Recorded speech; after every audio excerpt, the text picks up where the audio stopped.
All right, well, I guess I gotta start working on the General. Gotta get it ready for winter. Oh, hey, I didn't see you there. Hey, I gotta work on the General here. And I noticed something this spring after we had finished plowing with it that didn't throw me. And I've kind of been putting it off all summer long, and it's time to look into it. Let me show you what's going on. All right, if you haven't watched my video on the KFI Plow, which we love, I would go back and watch that. But what happened this last winter, we had an abundance of snow, which was snowmobile heaven, but it was really hard on our Plow, and it was really hard on our General. So maybe from here you can kind of see what's going on. You see how crooked that is? Let me see if I can show you that here. Can you see down in there? The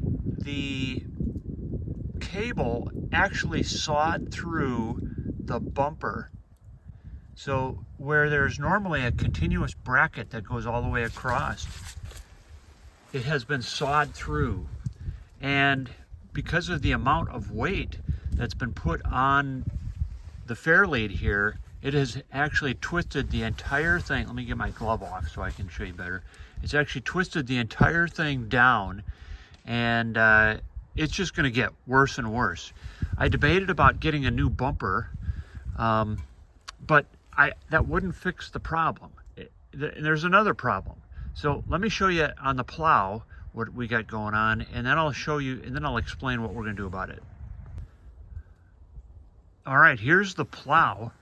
And you can see the Plow, really, there's nothing wrong with the Plow. Beautiful shape. And that's one of the things I like about the Poly Pro is it's just a very tough plow. But I'm looking straight on the Plow, straight on. And you see what's wrong with the push tube? The push tube is crooked.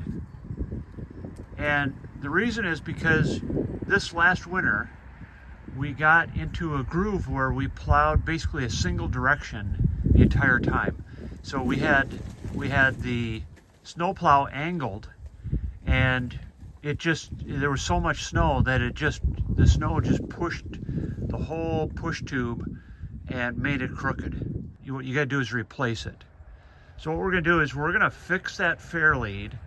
We're gonna swap out the push tube, and I've got another solution from KFI that I think will take care of the bumper and the bending issue. So we're going to do all that at the same time. All right, so what do we have here? What I ordered from Benny's Power Sports is, first of all, a new push tube. Now, this is the new style of push tube by KFI. The first was a round tube, and you'll notice that on the General that it has a round tube. Instead of using this bracket, what we're going to do is we're going to use this new fair lead. So I'm going to bolt this to the push tube, and then we're going to route the cable underneath here and then back up.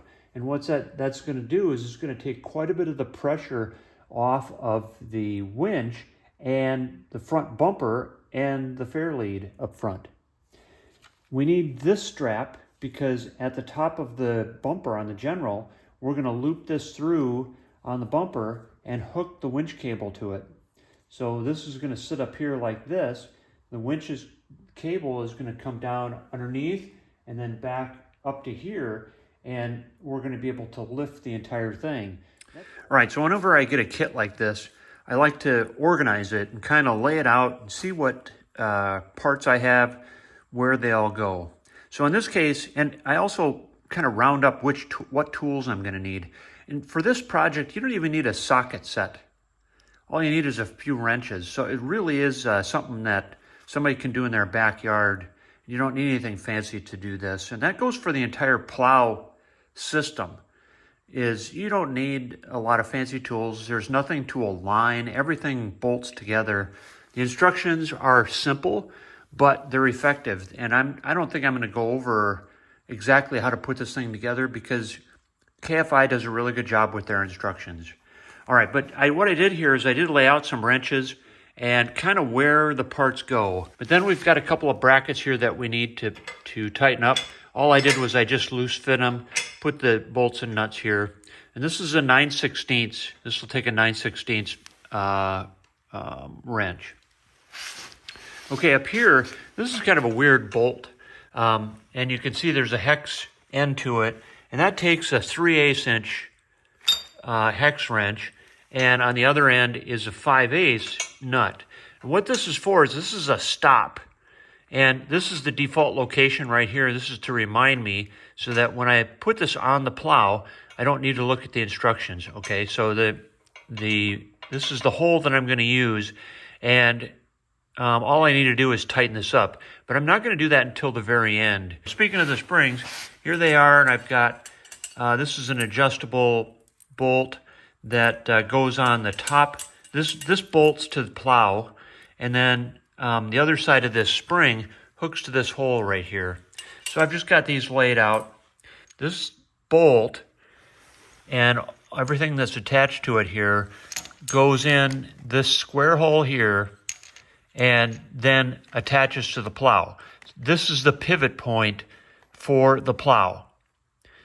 What happens then is the plow, if you hit a bump, if you hit something hard, the plow will tip, and the springs hold it really tight so that it won't do that all the time, only if you hit something hard, and it pivots on this.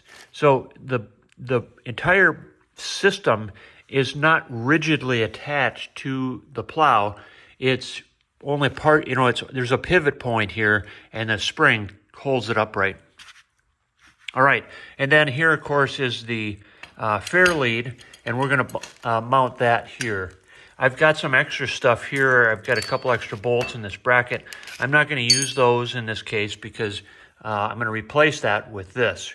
And I'm hoping that this will take off the pressure on the winch.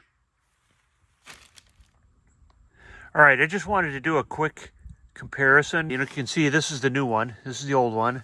Tubular frame, and quite a bit. There's quite a bit of reinforcement on this one compared to this one. So this is a much heavier duty bracket, and even a little bit longer. All right, here we go. Got it all put together. It's time to put it on the General now. A couple things that I did to make life easier is I put the plow face down on the ground, and then I was able to work on everything much better. The other thing I did was kind of what I mentioned. So here's these stops. I put those on last. So I was able to put the springs on, and then I put them on loose, and then I was able to put these stops on, and then go back and tighten up the springs. You want some tension on this. They don't really give you much guidance on how much tension, and it's a matter of what you experience when you're plowing. If the plow tends to tip over every time it hits a little bump or something, then you want to tighten those springs. What I would do is start looser than you think you need, and then tighten it down if things get annoying. As you can see, I just set these pins here. Now, they're going to go in these brackets right here.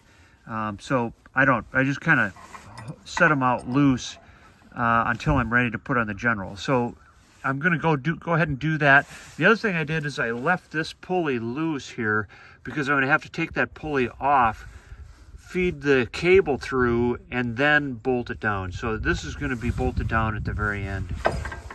So let's put it on the General. All right, here's where the plan comes together. The first thing you got to do is connect the plow to the mounting bracket underneath the General, and it helps to have it on boards like this so you can kind of slide it around and get it to line up properly. You put the pins in, put one pin in, and put the other pin in. The next thing you got to do is pull that pulley out and fit the cable in behind that pulley so that you can loop it around. So here you got it. That's why I didn't tighten it before, is because you have to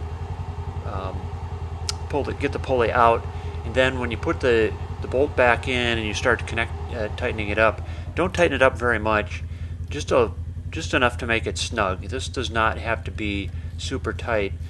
You don't want it to pinch. You don't want the steel to pinch the pulley and make it difficult to rotate. The next thing I do is loop the strap over the top of the bumper, and basically I'm using the very highest point of the bumper to hook to, and then I connect the cable to that. Once I get that connected, then of course it's time to tighten up the winch and make sure it works. And there it goes. All right, well, I think that's going to do it. As you can see, the cable does not rub on the fairlead, on the top bracket of the fairlead, so I think I'm going to leave that the way it is. Hopefully all you guys are ready for winter, and I know I am now. Thanks for watching, and I hope I see you on the trail.